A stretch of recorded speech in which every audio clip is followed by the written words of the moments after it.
आज से ठीक 2 दिन पहले मैंने आपको एक खबर बताई थी जहां मैंने आपको बहुत अच्छे से समझाया था कि 23 तारीख के बाद महाराष्ट्र में जो असली जंग है, असली कलेश है, वो 23 तारीख के बाद शुरू होगा। चाहे पार्टी किसी की भी बने, चाहे सरकार किसी की भी बने, लेकिन कलेश का जो मुद्दा है वो 23 तारीख से शुरू होगा। और अभी 23 तारीख आज के डेट पर कहीं ना कहीं हमें पता चल गया है कि जो महायुति है उसने बहुमत का आंकड़ा जो है वो पार कर लिया है और सरकार बनाने में वो सफल रहेगी। और अब महायुति में जो असली खेल है इस गठबंधन के अंदर शुरू होगा। तो हमारे साथ अविनाश राय हैं जो कि महाराष्ट्र चुनाव में ग्राउंड जीरो से चुनाव कवर करके आए हैं, वहां के जो जमीनी राजनीति है उसे बहुत अच्छे से समझते हैं, लोकल वोटर्स क्या सोचते हैं वो सब कुछ जानते हैं। तो अब बाबा मैं आपसे पूछूंगी कि ये जो कलेश की शुरुआत होने जा रही है, क्या लगता है आपको क्या होगा? अब असली मजा आने वाला है। अब इसको कलेश ना कहिए, अब कोई कलेश जैसा जो शब्द है ना वो अब नहीं लगता है कि होगा। क्यों? ये कलेश तब होता हाँ। जब भाजपा 100 से नीचे होती। अब भाजपा अकेले 120 के आसपास जब दिखने लगी है और 145 की ही उसको जरूरत है, तो अब भाजपा तो किसी भी तरह से समझौता तो नहीं करने जा रही है। और ये तय है कि कोई कलेश चाहे जो जितना करे, लेकिन मुख्यमंत्री तो देवेंद्र फडणवीस ही होंगे, इसमें कोई इफ और बट नहीं है। भाजपा गलती कर चुकी है बिहार में, भाजपा गलती कर चुकी है नीतीश कुमार को सबसे छोटी पार्टी होने के बावजूद मुख्यमंत्री बना के, और नीतीश कुमार के कंधे पर सवार होकर के ही भाजपा वहां पर राजनीति करती रही है। चाहे जो भी हो जाए नीतीश कुमार ही है, नीतीश कुमार का साथ छोड़ा तो भाजपा वहां से अलग हो गई थी। तो वो एक गलती कर चुकी है कि नीतीश कुमार को हटा करके वो वहां पे काबिज नहीं रह सकती है।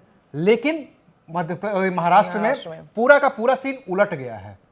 2019 में जब उद्धव ठाकरे ने साथ छोड़ा भारतीय जनता पार्टी का, तो भाजपा को समझ में आ गया कि अब हमारे साथ कोई नहीं है, हम सरकार नहीं बना सकते हैं।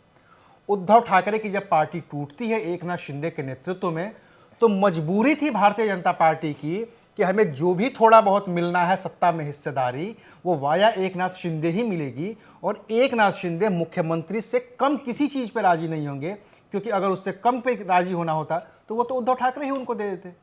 लेकिन अब फिर कुल मिलाकर के तो बात यह है ना कि एकनाथ शिंदे अभी एट प्रेजेंट हैं सीएम महाराष्ट्र के, उनके दम पर ही चुनाव लड़ा गया। जो लोकल वोटर्स हैं, जो वहां के मूलवासी हैं, वो एकनाथ शिंदे को ही अपना सीएम मानते हैं। मराठा जो कहते हैं ना, मराठा चेहरा जो है महाराष्ट्र में इस वक्त महायुति के पास, वो एकनाथ शिंदे थे। तो ऐसे में देवेंद्र फडणवीस का आगे आना, लोकप्रियता के भी मामले में अगर हम देखें तो कुछ स्टैट्स हैं जो ये कहते हैं कि शिंदे साहब की जो लोकप्रियता है वो फडणवीस से कई ज्यादा है। ये तो स्वाभाविक तौर पर, अगर शिंदे साहब की लोकप्रियता नहीं ज्यादा होती तो शिंदे को मुख्यमंत्री बना करके और एंड चुनाव तक तो कायम नहीं रखा जाता। तो इसमें कोई दो राय नहीं है। लेकिन यही बात है ना, पब्लिक ने 2019 में भी किसको वोट दिया था? 2019 में महाराष्ट्र की स्थानीय जनता ने भारतीय जनता पार्टी और उद्धव ठाकरे के नेतृत्व वाले शिवसेना के लिए वोटिंग की थी। एकजुट शिवसेना और भाजपा को वोटिंग की थी। लेकिन जब नेताओं का अपनी अपनी महत्वाकांक्षा बढ़ती है तो बिखर गया। वहां पे उद्धव ठाकरे की महत्वाकांक्षा थी कि हम वहां पे मुख्यमंत्री बनेंगे, तो वो टूट करके अलग हो गए। महाविकास आघाड़ी बनाई, सारे विचारधाराओं से समझौता किया, बाला साहब ठाकरे की विचारधारा से समझौता किया। और सिर्फ उन्होंने ही नहीं किया, बाला साहब ठाकरे की विचारधारा से जब उद्धव ने समझौता किया तो कांग्रेस और शरद पवार ने भी तो अपनी अपनी विचारधारा से समझौता किया और उद्धव ठाकरे की पार्टी के साथ चले गए। तो कुल मिला के विचारधाराओं का टकराव या विचारधारा की बात तब तक है जब तक कि वोटर ने ईवीएम का बटन नहीं दबाया है। ईवीएम का वोटर बटन दबने के साथ ही, नतीजे आने के साथ ही जो व्यक्तिगत महत्वाकांक्षाएं हैं वो तमाम चीजों पर भारी पड़ जाएंगी। तो अब यहां पे वोटर के हाथ में कुछ नहीं है। वोटर के हाथ में 20 तारीख को शाम के 5 बजे का ही वक्त था। अब हाथ में है सिर्फ और सिर्फ नेताओं के। एकनाथ शिंदे चाहेंगे वो मुख्यमंत्री बने, स्वाभाविक है। फडणवीस चाहेंगे, या फडणवीस से ज्यादा कहिए कि बीजेपी चाहेगी कि मुख्यमंत्री हमारा हो, क्योंकि महाराष्ट्र बहुत बड़ा स्टेट है, बहुत कुछ वहां स्टेक पे था। अजित पवार तो पोस्टर में ही रह जाएंगे, अभी फिलहाल तो यही लग रहा है। तो उसकी नौबत अब नहीं आने वाली है। जो आप कह रही है कलेश कलेश वाले सब कुछ नहीं होगा। और रही बात पब्लिक की, तो पब्लिक की चिंता अब इन लोगों को 2029 में करनी है, चाहे वो लोकसभा हो चाहे विधानसभा हो। अब 5 साल बाद ही महाराष्ट्र में विधानसभा और लोकसभा के चुनाव होने हैं। 2029 में वहां पे लोकसभा के भी होंगे, 2029 में विधानसभा के होंगे। तो अब 5 साल बाद फिर सोचा जाएगा कि वोटर ने किसको वोट दिया था, फिर उसको कोई लॉलीपॉप नया थमाया जाएगा, फिर उसके सामने हो सकता है कोई नया चेहरा प्रेजेंट कर दिया जाएगा, कोई नए वादे, कुछ नए इरादे के साथ सारे दल अपने अपने साथ आएंगे, सारे अपनी अपनी बातें करेंगे। लेकिन अब तो वोटर के हाथ में महाराष्ट्र में कुछ नहीं है, किसी आकांक्षा का कोई मतलब नहीं है। जिसने एकनाथ शिंदे को वोट दिया होगा, उनका चेहरा देख करके कि भाई 2-2.5 साल से वो सरकार चला रहे थे, मेट्रो शुरू हो गई है, कोस्टल रोड बन गया है मुंबई में, सारी चीजें हो गई हैं, लाड़की बहना योजना है, जितनी भी योजनाएं हैं सब एकनाथ शिंदे के चेहरे पे थी। लेकिन वो रहेंगी कि नहीं रहेंगी, लगता है कि अब रहेंगी भले ही, लेकिन अब एकनाथ शिंदे चेहरा नहीं होंगे, चेहरा देवेंद्र फडणवीस होंगे। और अभी मुंबई की जो तस्वीरें हम लोगों के पास सामने आई हैं, वो उप मुख्यमंत्री थे, लेकिन मुंबई की पुलिस को भी ये समझ में आता है, वहां के कमिश्नर को भी ये समझ में आता है कि प्रोटोकॉल किसको दिया जाता है। तो इस नतीजे के साथ ही वहां का प्रोटोकॉल बढ़ा दिया गया है, और जो सीएम सिक्योरिटी होती है, उस लेवल की जो सुरक्षा होती है, उससे ज्यादा सुरक्षा अब देवेंद्र फडणवीस के घर के बाहर कर दी तो गई है। इशारों में अपनी बात जो है वो साफ कर दी है बीजेपी ने। दूसरी बात ये बाबा मैं समझना चाहती हूँ कि जैसा हमने देखा इस बार 2024 के विधानसभा चुनाव के अभी तक के जो आंकड़े सामने आए हैं, बीजेपी अकेले ही जो है अच्छी खासी सीटों पर वो जीत हासिल कर चुकी है। तो क्या अब ये कहा जा सकता है कि आने वाले समय में गठबंधन की जरूरत ना भी पड़े तो भी ठीक रहेगा? स्वाभाविक है ना। एकनाथ शिंदे, अगले चुनाव की बात कर रही हूँ मतलब। अरे इसी चुनाव की मैं बात कर रहा हूं, मैं तो अभी आज की ही बात कर रहा हूं। आज शाम तक ये गठबंधन रहेगा कि नहीं रहेगा। अभी जो हमारे पास रुझान है उसमें 125 के आसपास भारतीय जनता पार्टी दिख रही है। 20 सीटों की उसे और जरूरत है अकेले दम पे सरकार बनाने के लिए, जिसमें से कुछ निर्दल भी हैं। मनसे का अगर 1-2 भी जीत जाता है तो वो अकेले बीजेपी को समर्थन देना होगा तो वो देगा ही देगा। निर्दल कुछ हैं ही, और बाकी जो ऐसा टूटने का इतिहास रहा है, चाहे वो शिवसेना का हो, चाहे एनसीपी का हो, अगर 10-15 को वहां से टूटना पड़ता है तो अगर 2/3 बहुमत, 2/3 टूट के चले आते हैं तो पार्टी से वो सदस्यता जाने का भी कोई खतरा नहीं रहेगा। वो पार्टी भी खत्म हो जाएगी और बीजेपी अपने साथ सेव कर लेगी। फिर उसको न किसी शिंदे की जरूरत होगी, न किसी अजित पवार की जरूरत होगी। अजित पवार भी अपने विधायकों को नहीं रोक पाएंगे, क्योंकि उनके विधायक पूछ लेंगे कि आपने क्या किया था।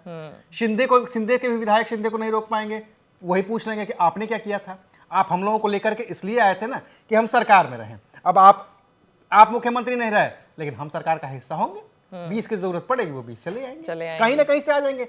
6-7 पार्टियां हैं और सब टूटने को तैयार हैं। कांग्रेस छोड़ दीजिए, अगर सत्ता का मोह ही ऐसा होता है।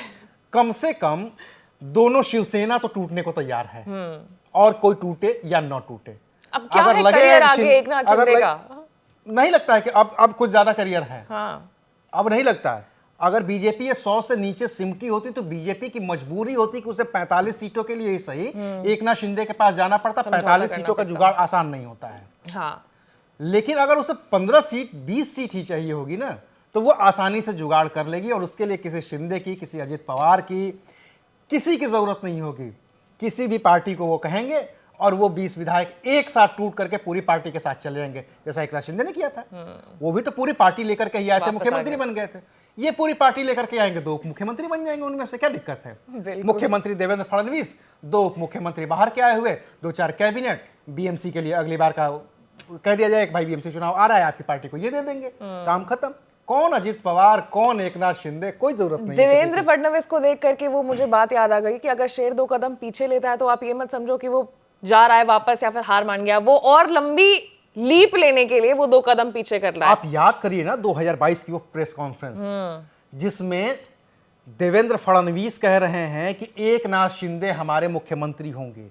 वो आदमी कह रहा है जो खुद मुख्यमंत्री रह चुका है, और मैं इस सरकार का हिस्सा नहीं रहूंगा। वो ये भी कहते हैं, शाम को कहते हैं कि मैं इस सरकार का हिस्सा नहीं रहूंगा। फिर दिल्ली से फोन जाता है कि आप सरकार का हिस्सा भी रहेंगे, और आप अपने पोस्ट से छोटी पोस्ट पर भी आपको संतोष करना होगा। और जो मुख्यमंत्री रहा है वो एकनाथ शिंदे के साथ डिप्टी सीएम की कुर्सी संभालता है, लेकिन डिप्टी सीएम की कुर्सी संभालने के साथ ही उसे बड़े मंत्रालय मिलते हैं, गृह मंत्रालय मिलता है।